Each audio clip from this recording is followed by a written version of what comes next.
الحمد لله رب العالمين والعاقبة للمتقين ولا عدوان إلا على الظالمين وأشهد أن لا إله إلا الله وحده لا شريك له إله الأولين والآخرين قيوم السماوات والأرضين وأشهد أن محمدًا عبده ورسوله وصفيه من خلقه وحبيبه أما بعد يقول الله سبحانه وتعالى في كتابه المجيد ولا تكونوا كالذين تفرقوا واختلفوا من بعد ما جاءهم البينات وأولئك لهم عذاب عظيم وعن أنس بن مالك رضي الله تعالى عنه أنه قال رسول الله صلى الله عليه وسلم إن من الناس مفاتيح للخير مغاليق للشر وإن من الناس مفاتيح للشر مغاليق للخير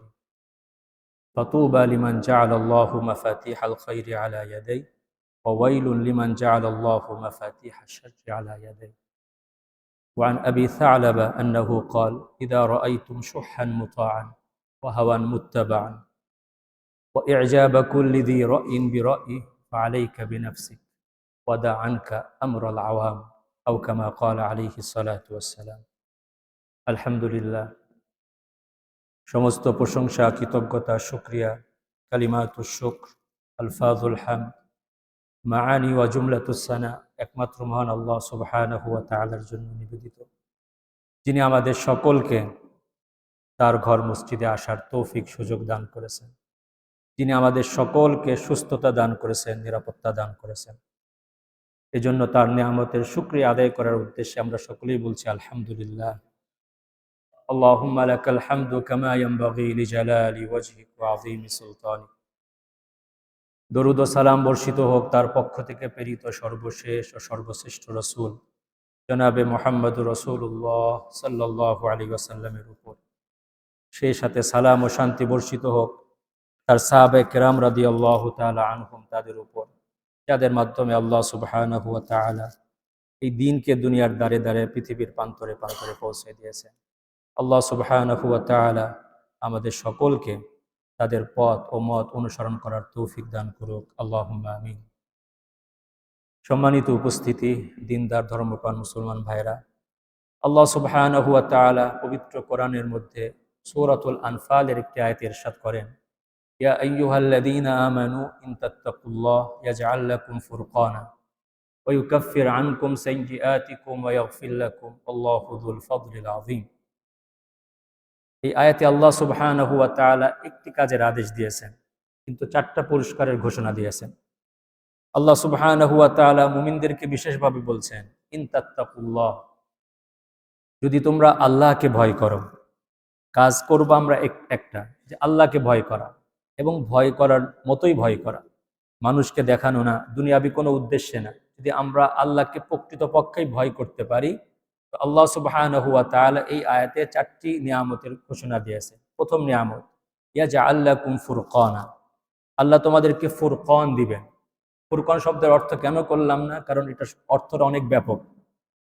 এটা তাফসিরের মধ্যে দেখা যায় ফুরকান অর্থ যে আমি আপনি যেই বিপদের মধ্যে আছি সেই বিপদ থেকে উত্তীর্ণ হওয়ার পথ আল্লাহ সৃষ্টি করে দিবেন, সেটাকে ফুরকান বলে।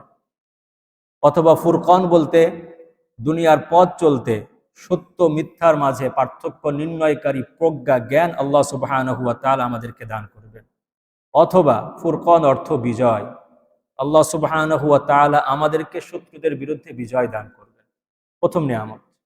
ওয়া ইউকাফির আনকুম সাইয়্যাতিকুম, এবং তোমরা যে গুনাহ করেছো সেই গুনাহগুলো আল্লাহ ঢেকে দিবেন, তার কাফফারা আল্লাহ সৃষ্টি করবেন। দ্বিতীয় নিয়ামত। তৃতীয় নিয়ামত কি, ওয়া ইয়াগফির লাকুম, এবং তোমাদের গুনাহগুলোকে আল্লাহ মাফ করে দিবেন। চতুর্থ নিয়ামত, ওয়াল্লাহু যুল ফাদলিল আযীম। মুফাসসিরিন কেরাম বলতেছেন এখানে আল ফাদলুল আযীম অর্থ জান্নাত, অর্থাৎ আল্লাহ সুবহানাহু ওয়া তাআলা তাকওয়ার বিনিময়ে মুত্তাকি মুমিন মুত্তাকিকে জান্নাতে ফয়সালা করবেন তার জন্য। এই জন্য সম্মানিত হাজিরিন, তাকওয়া হচ্ছে মুমিনের সবচাইতে শ্রেষ্ঠ গুণ। মুমিনের মধ্যে তাকওয়া, এই গুণটি আল্লাহ সুবহানাহু ওয়া তাআলা সবচাইতে বেশি পছন্দ করেন। আল্লাহ সুবহানাহু ওয়া তাআলা পবিত্র কোরআনের সূরাতুল হুজুরাতের মধ্যে এই জন্য ইরশাদ করেন, ইন্না আকরামাকুম ইনদাল্লাহি আতকাকুম, নিঃসন্দেহে তোমাদের মধ্যে সবচাইতে শ্রেষ্ঠ ব্যক্তি সেই যে তোমাদের মধ্যে সবচাইতে বেশি আল্লাহকে ভয় করে। আল্লাহ সুবহানাহু ওয়া তাআলা আমাদের সকলকে তাকওয়ার গুণ অর্জন করার তৌফিক দান করুক, আল্লাহুম্মা আমিন।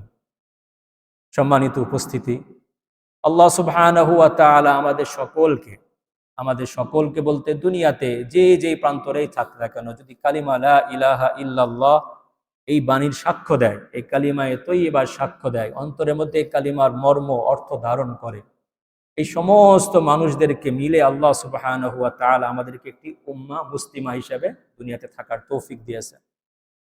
আল্লাহ সুবহানাহু ওয়া তাআলা সারা দুনিয়ার সমস্ত মুসলমানদেরকে মিলিয়ে উম্মাহ ইসলামিয়া, উম্মাহ মুসলিমা সৃষ্টি করেছেন। আমরা একটা বৃহৎ প্রতিষ্ঠানের মধ্যে আছি, ইসলামী বিশ্ববিদ্যালয়। বোঝার জন্য বলছি, আমাদের প্রতিষ্ঠানটির নাম হচ্ছে ইসলামী বিশ্ববিদ্যালয়, কিন্তু এই ইসলামী বিশ্ববিদ্যালয়ের অধীনে বিভিন্ন অনুষদ, বিভিন্ন বিভাগ রয়েছে। কিন্তু দিন শেষে আমি যেই বিভাগেরই হই না কেন, দিন শেষে আমার পরিচয় কি? আমি একজন ইবিয়ান, আমি একজন ইসলামী বিশ্ববিদ্যালয়ের ছাত্র অথবা সেখানে সম্পর্কিত একজন ব্যক্তি।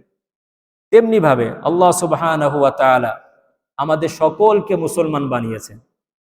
মুসলিম উম্মার মাঝখানে অনেক দল, অনেক মত, অনেক মাযহাব, অনেক সংস্থা, অনেক সংগঠন, অনেক প্রতিষ্ঠান থাকতেই পারে।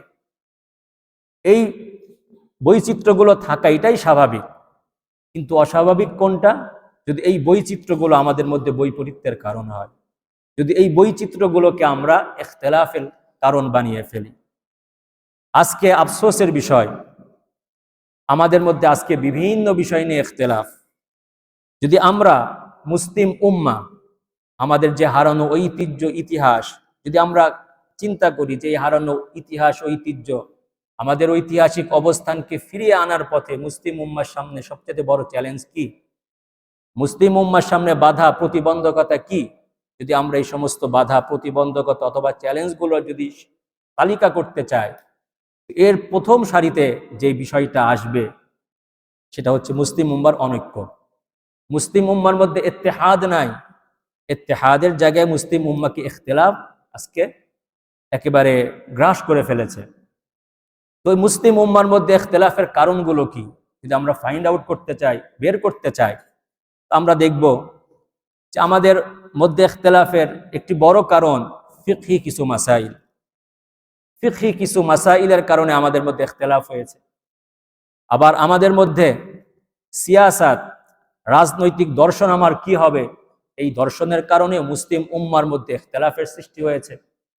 মুসলিম উম্মার মধ্যে শিক্ষা কারিকুলাম, এটাও ইখতিলাফ সৃষ্টি করেছে যে আমি কোন কারিকুলাম থেকে উঠে এসেছি, আমার কারিকুলাম যদি আপনার সঙ্গে না মিলে আমাদের মধ্যে ইখতিলাফ সৃষ্টি হচ্ছে।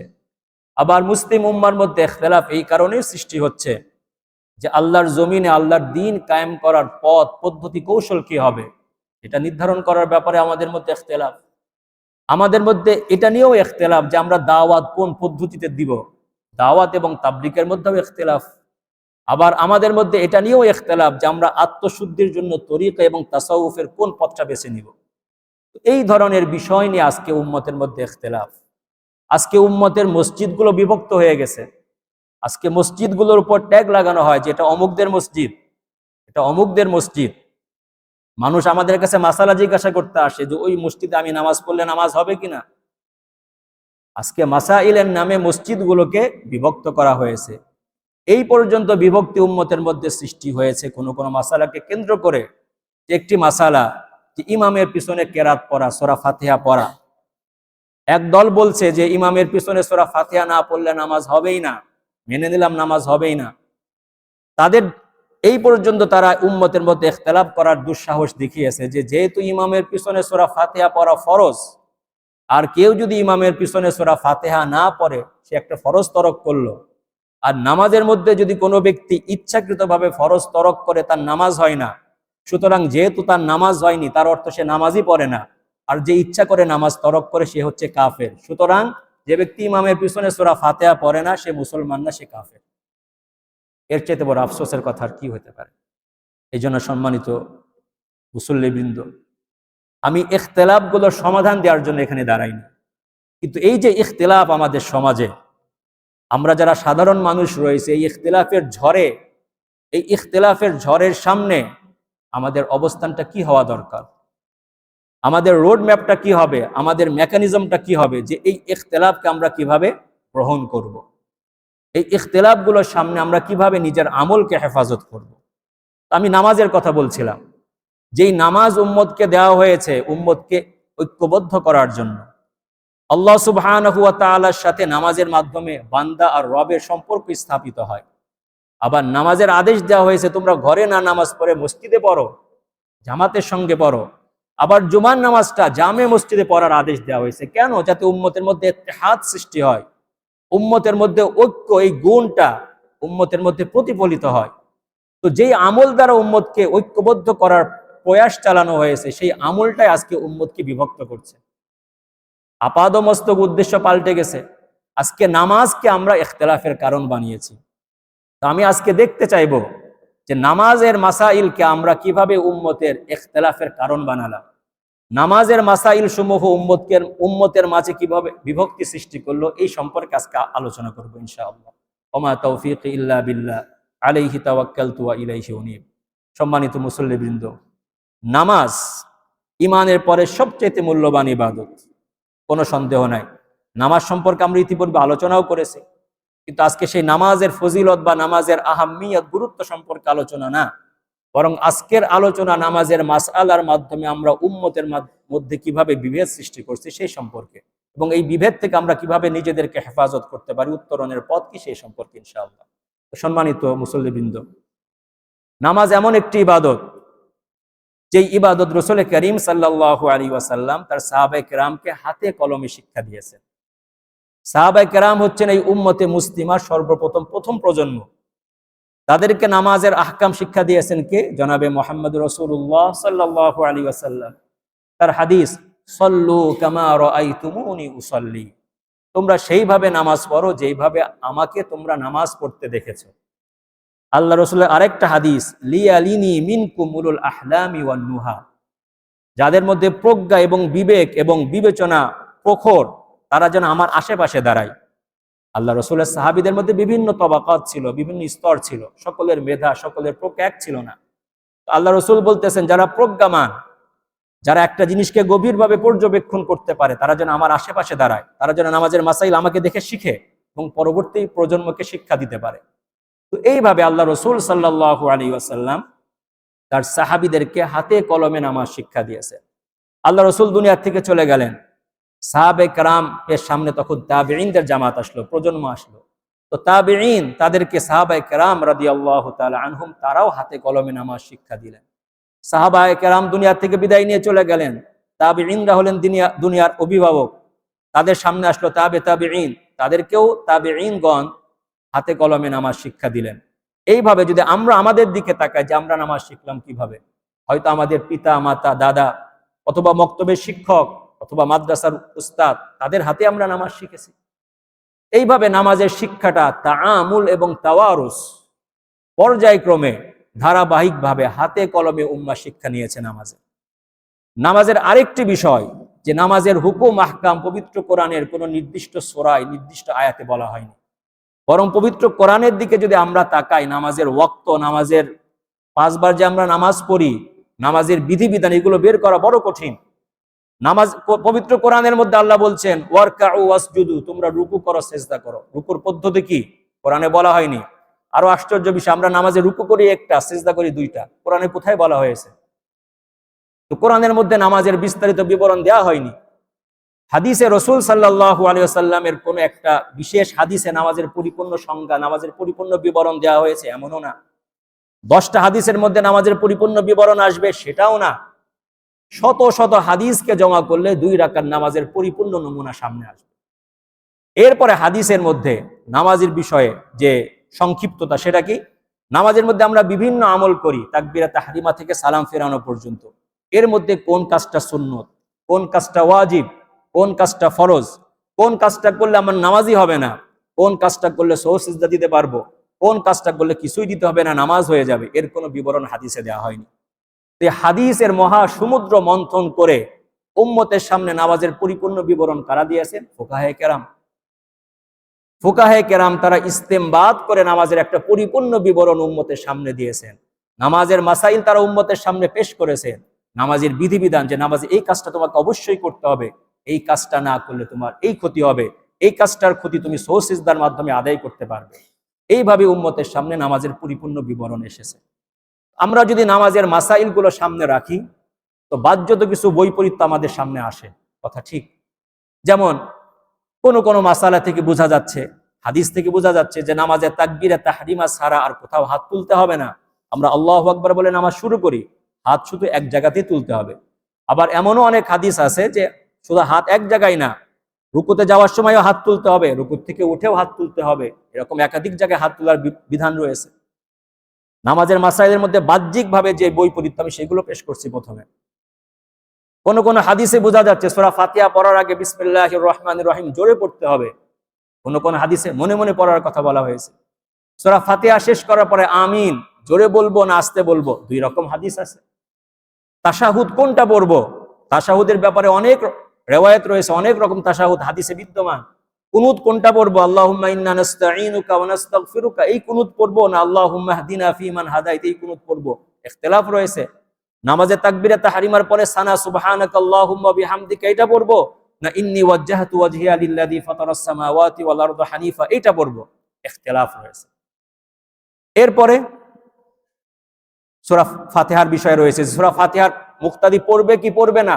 কোন হাদিস বলতেছে সূরা ফাতিহা ছাড়া নামাজই হবে না, আবার কোন হাদিস বলতেছে ইমামের পিছনে মুক্তাদির কেরাত পড়ার দরকার নাই। তো এই রকমের বিভিন্ন মাসাইল আমাদের সামনে আসে, এটা বাস্তবতা, এটা ফ্যাক্ট আমাদের সামনে। কিন্তু এই বাস্তবতাকে আমরা কিভাবে ব্যাখ্যা করব, যে নামাজের ব্যাপারে হাদিসের মধ্যে এই রকম বাহ্যত বৈপরীত্য কেন সৃষ্টি হলো? এর ব্যাখ্যা, এর কারণ হিসাবে আমরা আপাতত 5টা কারণকে আমরা নির্ধারণ করতে পারি, যে এই 5টা কারণে অথবা 5 পদ্ধতিতে আমরা হাদিসের মধ্যে নামাজের ব্যাপারে যে বৈপরীত্য আমাদের সামনে বাহ্যতভাবে সামনে আসে, সেটার ব্যাখ্যা 5টার একটা হতে পারে।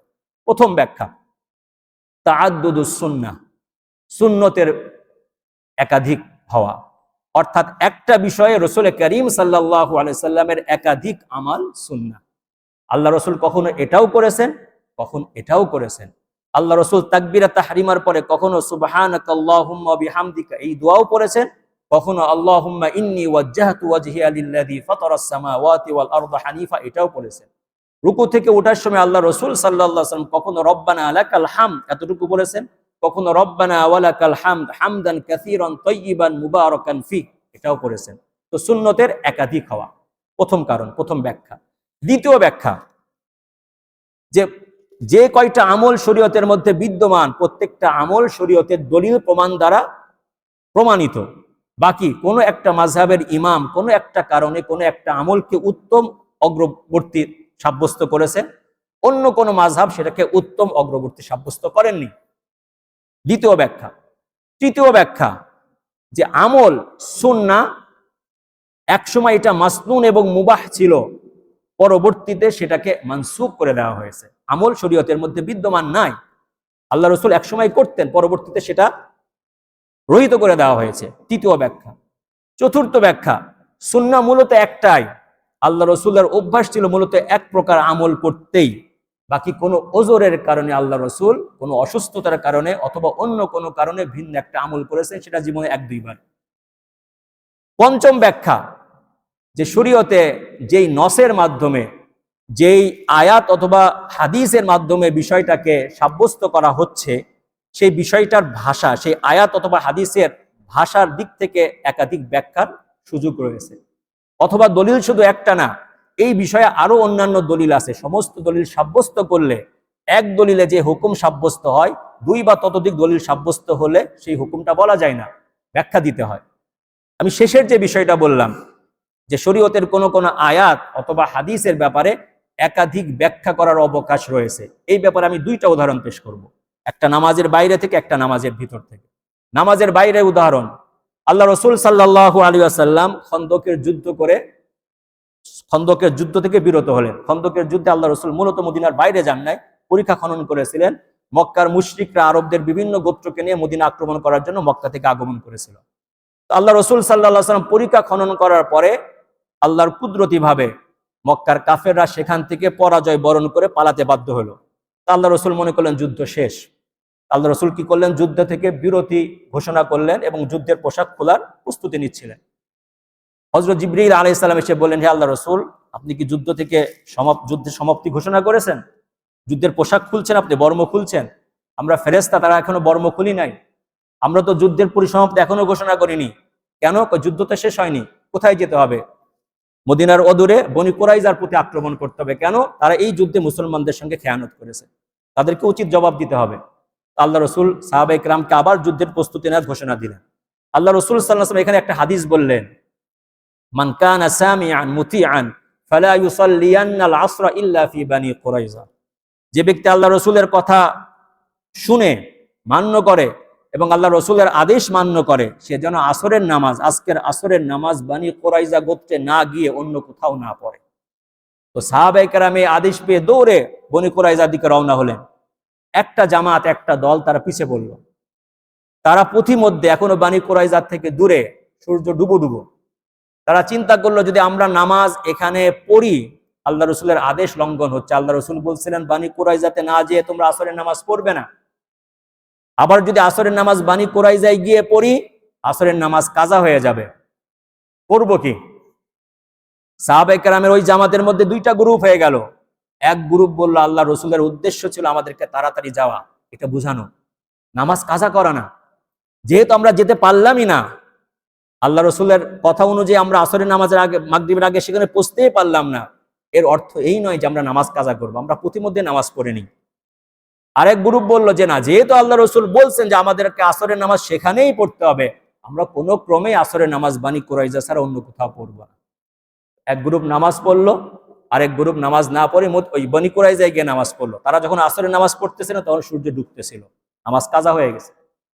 আল্লাহ রসুল সাল্লাল্লাহু আলাইহি সাল্লামকে যখন দুই দলের ঘটনা জানানো হলো, ফামা আন্নাফা ফারিকাম মিনহুমা, আল্লাহ রসুল কোনো দলকেই দোষারোপ করলেন না, বললেন না যে তোমরা ভুল করেছো, বললেন না যে তোমরা ঠিক করেছো, বরং দুই গ্রুপকে আল্লাহ রসুল বললেন তোমরা সবাই ঠিক করেছো। এটার ব্যাখ্যায় মুহাদ্দিসিন কেরাম বলতেছেন, ফাসাল্লাত তাইফাতুন ঈমানান ওয়া ইহতিসাবান ওয়া তারাকাত তাইফাতুন ঈমানান ওয়া ইহতিসাবান। যে দুইটা গ্রুপ হলো, এক গ্রুপ, উভয় গ্রুপ ঈমান এবং সওয়াবের আশায় কেউ নামাজ পড়েছে যাতে নামাজ কাজা না হয়, আরেক গ্রুপ সওয়াব এবং ঈমানে রসুলের আদেশের প্রতি অমান্য যাতে না হয় সেই জন্য তারা নামাজ পড়েনি। তো দুই গ্রুপই সঠিক কাজ করেছে। এখানে কি বোঝা গেল, যে একটা আদেশকে দুই অর্থে নেওয়ার অবকাশ থাকে কখনো কখনো। নামাজের বাইরের উদাহরণ, নামাজের মধ্যে আল্লাহ রসুলের একটা হাদিস, লা সলাতা ইল্লা বিফাতিহাতিল কিতাব, সূরা ফাতিহা ছাড়া নামাজ হবে না। যদি হাদিসের মধ্যে হাদিস ছাড়া দ্বিতীয় কোনো হাদিস না থাকতো, এই হাদিসের অর্থ এটাই হতো যে সূরা ফাতিহা পড়তেই হবে, এর কোনো বিকল্প নাই। কিন্তু এখন আমার সামনে তো এই হাদিসও আছে, ইদা ক্বারা আল ইমামু ফাআনসিতু ওয়া ইদা ক্বালা গায়রিল মাগদুবি আলাইহিম ওয়ালাদ-দাল্লিন ফাকুলু আমিন। যখন ইমাম যখন সূরা ফাতিহা পড়ে, কেরাত পড়ে, তখন তার কেরাতকে তোমরা শুনো। যখন তিনি ওয়ালাদ-দাল্লিন আমিন পড়ে, তখন তোমরা তার সাথে আমিন বলো। হাদিসের ব্যাখ্যা কি? আরেকটি হাদিস, মান কানা লাহু ইমামুন ফাকিরাআতুল ইমামি লাহু কিরাআতুন, যে ব্যক্তির সামনে ইমাম আছে, ইমামের কেরাতই তার জন্য কেরাত। তো আমাদের তিনটা হাদিস পেলাম। এই তিনটা হাদিস, পরের দুইটা হাদিস যদি না আসতো, তাহলে লা সালাতা ইল্লা বিফাতিহাতিল কিতাব, এই হাদিসের অর্থ তো ভিন্ন। এখন আমাদেরকে হাদিসের অর্থের মধ্যে ব্যাখ্যার আশ্রয় নিতে হবে। এর জন্য উলামায়ে কেরামের মধ্যে ইখতিলাফ, সাহাবে কেরাম থেকে, তাদের জামানা থেকে কি ফতোয়া দেওয়া হলো, যদি কোনো ব্যক্তি একাকী নামাজ পড়ে, সূরা ফাতিহা না পড়ে, তার নামাজই হবে না। যদি কোনো ব্যক্তি ইমামের পিছনে নামাজ পড়ে, যদি ইমাম উচ্চ স্বরে কেরাত পড়েন, মুসল্লি তার কেরাত শুনবে, সূরা ফাতিহা পড়বে না। আবার কেউ বলতেছেন ইমাম জোরে কেরাত পড়ুক অথবা আস্তে কেরাত পড়ুক, যেহেতু সূরা ফাতিহা ছাড়া নামাজ হবে না, উভয় সূরাতে মুক্তাদিকে কেরাত পড়তে হবে। আবার এক গ্রুপ বলল, এক মাযহাব বলল যে ইমাম আস্তে পড়ুক জোরে পড়ুক, ইমাম যেহেতু আমার সামনে আছে, তার কেরাতই আমার কেরাত, তার পিছনে আমি কেরাত পড়ব। এখন কোন একটা মাসআলাকে কেন্দ্র করে আমরা এই কথার জোর দাবি করতে পারি যে আমার মাযহাবটাই সঠিক, ওই মাযহাবটা ঠিক না, ভুল। কারণ এখানে ইখতিলাফ হয়েছে ইজতিহাদের কারণে। প্রত্যেকটা ইজতিহাদ সঠিক হতে পারে, এই ধারণা আমাদেরকে রাখতে হবে। তো সম্মানিত উপস্থিতি, আমি প্রথমে আলোচনা করলাম যে নামাজের হাদিসের ব্যাপারে কিছু বাহ্যিক বিরোধ আমাদের সামনে আসে। এই বিরোধগুলোর আমি ব্যাখ্যার 5টা সুরত বললাম। এখন আমাদের করণীয় কি? যে নামাজের ব্যাপারে তো আমরা বিভিন্ন মাসালা শুনি, মসজিদগুলো বিভক্ত হয়ে যাচ্ছে। আমি এমন অনেক মসজিদ আছে, যদি সেই মসজিদে গিয়ে আমি উচ্চস্বরে আমিন না পড়ি, সালামের পর আমাকে ধরা হবে যে আপনি আমিন কেন বললেন না। আবার এমন অনেক মসজিদ আছে যদি কোনো মুসল্লি আমিন জোরে বলেন, তাকে নামাজের পরে সালামের পরে ধরা হবে আপনি কেন আমিন পড়লেন। এইটা কেন? আজকে উম্মতের মধ্যে এই বিভক্তি কেন, এই সম্পর্কে আমি কথা বলছিলাম। আমাদের করণীয়টা কি? উলামায়ে কেরামের স্বতঃসিদ্ধ একটা সিদ্ধান্ত, যদি কোনো জায়গায় কোনো আমল জারি থাকে এবং সেই আমলটা হাদিস দ্বারা প্রমাণিত, তাহলে সেই আমলটাকে অন্য কোনো সুন্নাহ আমল দ্বারা বাতিল করা জায়েজ না। এটাকে বলা হয় ইবতালুস সুন্নাহ বিসুন্নাহ। সুন্নাহ আমল দ্বারা, কোনো সুন্নাহ দ্বারা প্রমাণিত আমলকে বাতিল করার অবকাশ শরীয়ত রাখেনি। যদি রফে ইয়াদাইন না করা, যে তাকবীরে তাহরিমা ছাড়া অন্য কোথাও হাত না তোলা, যদি এটা সুন্নাহ দ্বারা প্রমাণিত হয়ে থাকে, যদি এইটা কোনো মসজিদে আমলটা জারি থাকে, কোনো মহল্লা, কোনো পল্লীতে, কোনো জনপদে আমল জারি থাকে, তাহলে অন্য কোনো ব্যক্তি বাইরে থেকে এসে এটাকে বাতিল করার জন্য রফে আদাইন আমল চালু করার অবকাশ শরীয়ত দেয়নি। যদি শরীয়তের আমল এমন হয়ে থাকে যে ইমামের কেরাতি মুক্তাদির কেরাত আমি বাইরের থেকে এসে জারি করলাম যে না, ইমামের পিছনেও তোমাকে সূরা ফাতিহা পড়তে হবে, কেন? এটাই সুন্নাহ, তাহলে আমি মূলত পূর্ববর্তী সুন্নাহকে বাতিল সাব্যস্ত করছি, বেদাত সাব্যস্ত করছি, শরীয়ত অনুমতি দেয়নি। এই জন্য ইবতালুস সুন্নাহ ইবতালুল বিদআ বিস সুন্নাহ, যদি কোনো সমাজে বেদাত জারি থাকে, কোন সমাজের আমল যারা কোরআন এবং সুন্নাহ দ্বারা প্রমাণিত না হয়, সেই আমলকে আমি সুন্নাহ দ্বারা অবশ্যই বাতিল করব। এই ব্যাপারে রাসূল করিম সাল্লাল্লাহু আলাইহি ওয়াসাল্লাম বলেছেন, মান তামাসসাকা বিসুন্নতি ইনদা ফাসাদি উম্মতি ফালাহু আজরু মিয়াতি শাহীদ। যদি কোনো ব্যক্তি আমার সুন্নতকে জিন্দা করে, আমার সুন্নতকে জিন্দা করে, কোন সময়ে? ইনদা ফাসাদি উম্মতি, যখন আমার উম্মতের মধ্যে বেদাত বিদ্যমান, সুন্নত বিদ্যমান এমন না। যদি সুন্নত বিদ্যমান থাকে, ওই অবস্থায় আমি আরেকটা সুন্নত জিন্দা করতে চাই, তার মানে আমি পূর্ববর্তী সুন্নতকে অকেজ মনে করছি, পূর্ববর্তী সুন্নতকে আমি মূল্যহীন মনে করছি, এটা আমি সুন্নতের বিরুদ্ধাচরণ করছি। এই জন্য সম্মানিত উপস্থিতি, যদি কোনো এলাকায় সুন্নাহ ভিত্তিক কোনো আমল জারি থাকে, সেই আমলকে বাতিল করার সুযোগ কোনো মুসলমানের নাই।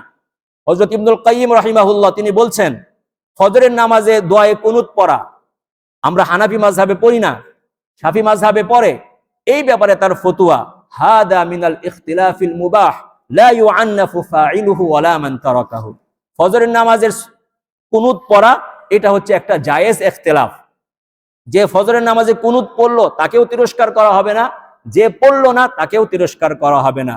ওয়া হাদা কাল ইখতিলাফ ফি রাফইল ইয়াদাইনি ফিস সালাতি ওয়া তারকিহি, ওয়া হাদা কাল খিলাফ ফি আনওয়াইত তাশাহুদাত ওয়া আনওয়াইল আযানি ওয়াল ইকামা ওয়া আনওয়াইন নুসুকি মিনাল ইফরাদ ওয়াল কিরান ওয়াত তামাত্তু।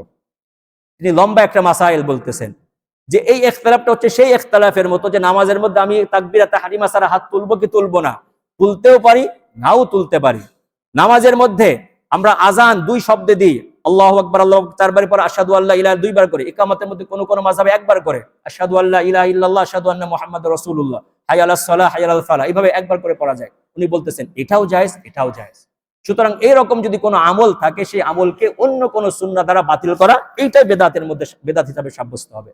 আরেকজন ইমাম, মালিকি মাযহাবের ইমাম ইবনে আব্দুল বার, যার বিখ্যাত কিতাব আত-তামহিদ আল ইস্তিযকার, ওই কিতাবের মধ্যে উনি বলতেছেন যে ওয়াজ মুখালাফাতুল জামাআ ফিমা ক্বাদ উবিহা লাইসাত মিন শিয়ামিল আইম্মা।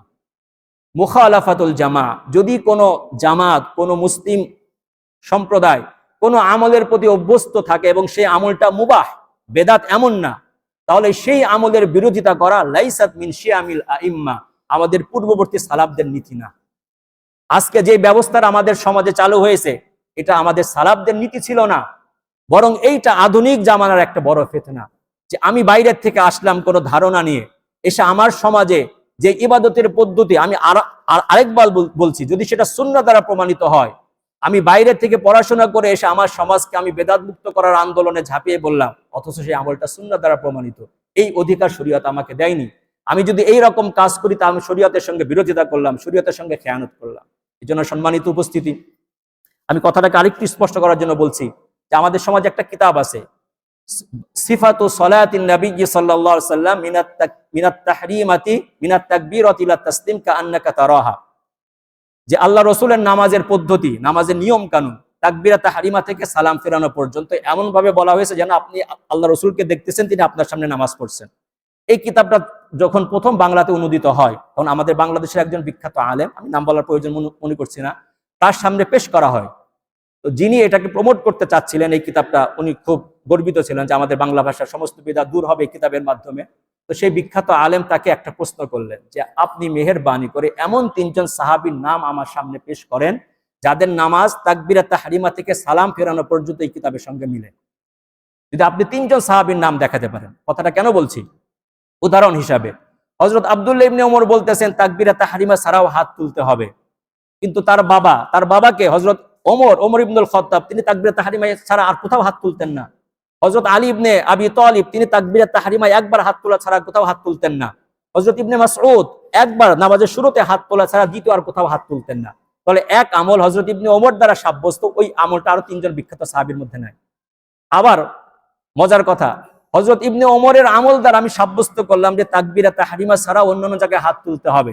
এবার আসি ইমামের পিছনে সূরা ফাতিহা পড়বো কি পড়বো না, এই ব্যাপারে ইমাম হযরত ইবনে ওমর উনি বলতেছেন ইযা সাল্লা আহাদুকুম খালফাল ইমাম ফাহাসবুহু কিরাআতুল ইমাম ওয়া ইযা সাল্লা ওয়াহদাহু ফালইয়াকরা। যে হযরত ইবনে ওমরের কথা দ্বারা আমরা রফে আদাইন করলাম, সেই ইবনে ওমর আবার আল কিরাআ খালফাল ইমাম, ইমামের পিছনে সূরা ফাতিহা পড়বো কি পড়বো না, এই ব্যাপারে তিনি আবার আরেক দলে। তিনি বলতেছেন তোমাদের কেউ যদি ইমামের পিছনে নামাজ পড়ে, ইমামের কেরাতি তার জন্য যথেষ্ট। যদি তোমাদের কেউ একাকী নামাজ পড়ে, তখন সে যেন সূরা ফাতিহা পড়ে। তো উনি যে কথাটা বললেন যে যদি 3 জন সাহাবীর নাম আপনি দেখাতে পারেন যাদের নামাজ তাকবীরাত তাহরিমা থেকে সালাম পর্যন্ত এই কিতাবের অনুরূপ হবে, তাহলে আমরা বুঝবো যে ঠিক আছে। কিন্তু সাহাবায়ে কেরামের মধ্যেই দেখা যায় আমলের ভিন্নতা রয়েছে। তারা কেউ রফে আদাইন করতেন, কেউ করতেন না। কেউ ইমামের পিছনে সূরা ফাতিহা পড়তেন, কেউ পড়তেন না। কেউ এই তাশাহুদ পড়তেন, কেউ আরেকটা পড়তেন। কেউ আজানের মধ্যে 2 বার করে, ইকামতের মধ্যে 2 বার করে বলতেন, কেউ একবার করে বলতেন। সুতরাং এই সমস্ত ইখতিলাফ সাহাবায়ে কেরামের জামানা থেকে আসছে এবং এই ইখতিলাফ শরীয়ত কখনো বিলুপ্ত করতে চায়নি, বরং রাসূল করিম সাল্লাল্লাহু আলাইহি সাল্লামের সর্বপ্রকার আমল উম্মতের সামনে বিদ্যমান। আল্লাহ রাসূল সাল্লাল্লাহু আলাইহি ওয়াসাল্লাম যখন যে আমলটা করেছেন, সেই আমলটা কোনো না কোনো ভাবে কোনো মাযহাবে আল্লাহর কিয়ামত পর্যন্ত হেফাজত করে রেখেছেন। এটাই হচ্ছে মুসলিম উম্মার একটা সৌন্দর্য। এই ইখতিলাফটা হচ্ছে মুসলিম উম্মার জন্য একটা রহমত। কিন্তু আমরা এই বিষয়টাকে না বুঝে আমরা দুনিয়ার সমস্ত মুসলমানকে এক কাতারে আনতে চেষ্টা করতেছি, যেখানে শরীয়ত চেষ্টা করেনি। আমরা মুবাহ বিষয়ে যে বিষয়টা করার অনুমতি শরীয়ত দিয়েছে, সেই বিষয়টাকে আমরা আরেকটি মুবাহ বিষয় দ্বারা সাব্যস্ত করার জন্য, প্রমাণ করার জন্য যে জিহাদ এবং জুহুদ করতেছে, এটা শত্রু নাই এমন জায়গায় জিহাদ করার মতো। এর চাইতে আপনার কাজ করা দরকার। যারা নামাজ পড়ছেন তাদেরকে নামাজের দাওয়াত দিন। আপনার আমলের কারণে আজকে অবস্থা এমন হচ্ছে, আমার মসজিদ ফাঁকা হয়ে যাচ্ছে। আপনি মসজিদের মধ্যে ফিতনা করছেন যে তোমাকে এইভাবে নামাজ পড়তে হবে, তুমি এইভাবে নামাজ না পড়লে তুমি আসবে না। আপনার কারণে মসজিদ বর্জন করে উম্মত আজকে নামাজ বর্জন করছে। এজন্য আমাদেরকে সতর্ক হতে হবে। আমি যে আয়াত দ্বারা শুরু করেছিলাম, ওয়ালা তাকুনু কাল্লাযীনা তাফাররাকু ওয়াখতালাফু মিন বা'দি মা জাআহুমুল বায়্যিনাত, হে আমার উম্মত, তোমরা ওই রকম লোকদের মতো হয়ো না যারা নিজেদের মধ্যে বিভেদ সৃষ্টি করেছে এবং তাদের কাছে সুস্পষ্ট প্রমাণ আসার পরেও তারা নিজেদের মধ্যে অনৈক্য সৃষ্টি করেছে। উলাইকা লাহুম আযাবুন আযীম, তাদের জন্য রয়েছে ভয়ঙ্কর শাস্তি। আরেকটি হাদিস আমি পাঠ করেছিলাম, হযরত আনাস ইবনে মালিক রাদিয়াল্লাহু তাআলা আনহু বলছেন, আল্লাহ রাসূল বলছেন, মানুষের মধ্যে 2 প্রকারের মানুষ রয়েছে। কিছু হচ্ছে মাফাতিহালিল খাইরি, কল্যাণের চাবি, কল্যাণের উৎস, তাদের হাত থেকে শুধু কল্যাণই বের হয়। মাগালিকালিশ শাররি, অকল্যাণকে তারা বন্ধ করে দেয়। আর কিছু মানুষ আছে, তাদের কথা, তাদের আমল, তাদের বক্তব্য, তাদের আচরণ, তাদের পদক্ষেপের মাধ্যমে শুধু অনিষ্টই উম্মতের মধ্যে ছড়ায় আর কল্যাণের রাস্তাটা বন্ধ হয়ে যায়। আল্লাহ রাসূল কি বলতেছেন, তুবা লিমান জাআলাল্লাহু মাফাতিহাল খাইরি আলা ইয়াদাই, সৌভাগ্য সেই ব্যক্তির জন্য যার হাতে আল্লাহ কল্যাণের চাবি উঠায় দিলেন, যার মাধ্যমে আল্লাহ উম্মতকে সৌভাগ্যবান করলেন, উম্মতের উপর রহম করলেন। আর ওয়াইলুন লিমান জাআলাল্লাহু মাফাতিহাশ শাররি আলা ইয়াদাই, আর দুর্ভোগ সেই ব্যক্তির জন্য যার মাধ্যমে আল্লাহ সুবহানাহু ওয়া তাআলা উম্মতকে কোনো বিপদে ফেললেন। সম্মানিত উপস্থিতি, আমরা সকলেই উম্মতমুখী হই। আমরা সকলে মিলে এক উম্মাহ। আমাদের মধ্যে এই ধরনের বৈপরীত্য, এই ধরনের ইখতিলাফ যেন আমাদের মনোমালিন্যের কারণ না হয়, আমাদের মধ্যে যেন একজন আরেকজন থেকে দূরে যাওয়ার কারণ না হয়। আমরা সকলেই আল্লাহর বান্দা, আমরা সকলে রাসূলের উম্মাহ, আমরা সকলেই এক কিবলাকে ফলো করে নামাজ পড়ি, আমরা সকলেই এক কোরআন থেকে কোরআন তেলাওয়াত করি, আমরা সকলেই এক ওয়াক্তে নামাজ পড়ি, আমরা সকলেই এক জায়গায় হজ উমরা করতে যাই। আমাদের মধ্যে অনৈক্যের জায়গায় বরং ঐক্য ধারণ করার আরো কারণ বেশি, আরো বড় বড় কারণ। আমরা সেই সমস্ত কারণকে অন্তরে ধারণ করি, উম্মত হয়ে দুনিয়াতে থাকি। আল্লাহ সুবহানাহু ওয়া তাআলা আমাদের সকলকে তৌফিক দান করুক। ওয়া আখিরু দাওয়ানা আলহামদুলিল্লাহ।